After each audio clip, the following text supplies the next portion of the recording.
আপনাদের ক্যান্সারের উপরে একটা গাছ দেখিয়েছি, সেটা হচ্ছে করসল বা সাওয়ারসপ। পাশাপাশি আরেকটা গাছ আপনাদের দেখাচ্ছি, ওটা আফ্রিকার গাছ যেটা দেখিয়েছি, এটা হচ্ছে আমেরিকার গাছ। এই গাছটার নাম হচ্ছে প্যারাডাইস ট্রি, বা এর আরেকটা নাম আছে সীমারুবা বা লক্ষ্মী তরু। যেই নামে সার্চ করুন না কেন আপনারা এই গাছ সম্পর্কে ডিটেলস জানতে পারবেন।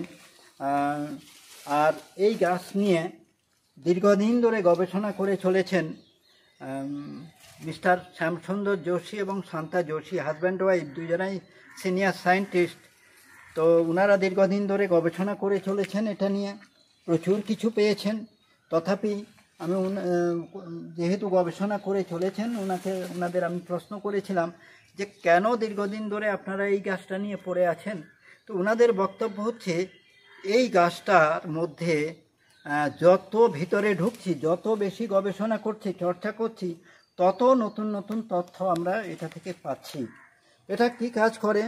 প্রথম কথা হচ্ছে এটা দুর্দান্ত এয়ার পিউরিফায়ার হিসেবে কাজ করে। দ্বিতীয় নাম্বার হচ্ছে যেটা ক্যান্সারের কথা বললাম, এটা বিভিন্ন ক্যান্সারের ক্ষেত্রেও কিন্তু ভালো কাজ করে।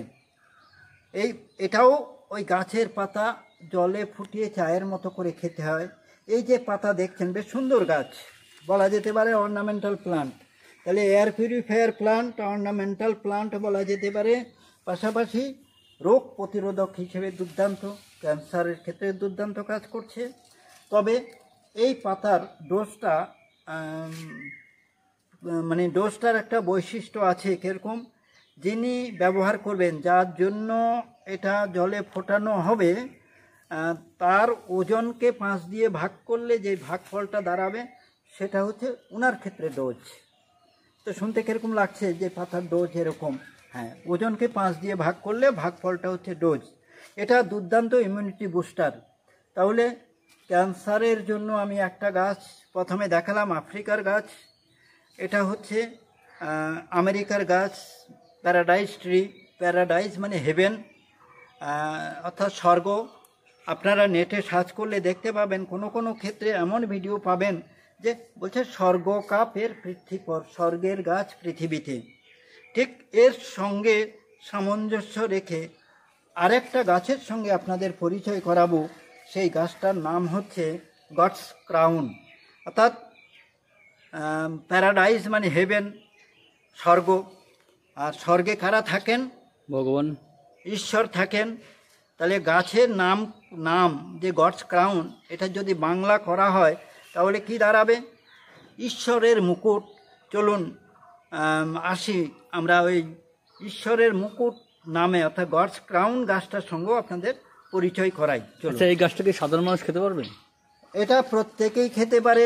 এই সম্পর্কে আর একটা তথ্য আপনাদের দিই। আমাদের রবিশঙ্করজি এই গাছটার উপরে ভীষণ গুরুত্ব দেন। ওনার বিভিন্ন জায়গায় সেন্টার রয়েছে। ওনার যত সেন্টার রয়েছে, ম্যাক্সিমাম সেন্টারে আপনি এই গাছটা দেখতে পাবেন, এই প্যারাডাইস ট্রি বা লক্ষ্মী তরু। হ্যাঁ, এটা কি ছাদ বাগানে হবে? এই ব্যাপারটা বলি, ছাদ বাগানে এটা করা যেতে পারে, বড় টবে দিতে হবে। এটা টবের মধ্যে আপনারা বহু বছর এটা রাখতে পারবেন। টবে রাখলে এটা অনেকটা বনসাই টাইপের হবে, বাড়বে কম। আর যদি মাটিতে দেন তাহলে কি হতে পারে, আপনি এই দেখুন, এটা মাটিতে দেয়া আছে, এটাও কিন্তু সেই প্যারাডাইস ট্রি। এটা মাটিতে দেয়া আছে, এটা বড় হয়েছে। হ্যাঁ, আপনাদের যেটা বললাম যে ক্যান্সারের ক্ষেত্রে আমি পরপর দুটো গাছের কথা বলেছি, একটা আফ্রিকার করসল বা সাওয়ারসপ, দ্বিতীয় নাম্বার আমেরিকার প্যারাডাইস ট্রি। ওর সঙ্গে সামঞ্জস্য রেখে বা যেটা মিলিয়ে বলছিলাম যে ওটা প্যারাডাইস ট্রি বা হেভেন, এটা হচ্ছে গডস ক্রাউন, অর্থাৎ বাংলা করলে দাঁড়াচ্ছে ঈশ্বরের মুকুট। সেই গাছটাই হচ্ছে এই গাছ। এটা ইন্দোনেশিয়ার গাছ। এই গডস ক্রাউনের এটারও সারা বছর ফল হয়, খুব সুন্দর ফল হয়। এখনও ফুল আসার সময় হয়ে গেছে। তবে এর ফলটা কি হয়, বিভিন্ন ক্যান্সারের ক্ষেত্রে যেরকম কাজে লাগে, পাশাপাশি এর ফলটা ইউরিক অ্যাসিডের ক্ষেত্রেও দুর্দান্ত কাজ করে।